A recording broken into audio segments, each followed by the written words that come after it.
विभाग मिलवा पर दायित्व ग्रहण करिसेंती केंद्र मंत्री अश्विनी वैष्णव।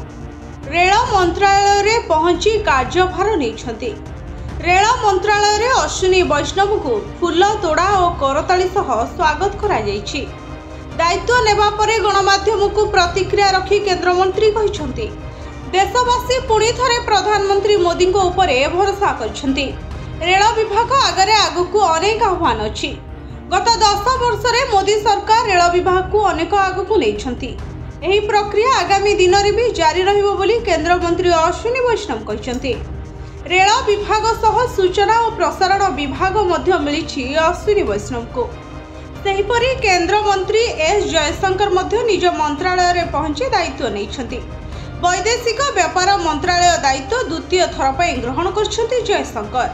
दायित्व ग्रहण करने पर जयशंकर कहते प्रधानमंत्री मोदी प्रतिनिधित्व रे भारतर वैदेशिक नीति अनेक आगू जाइछि।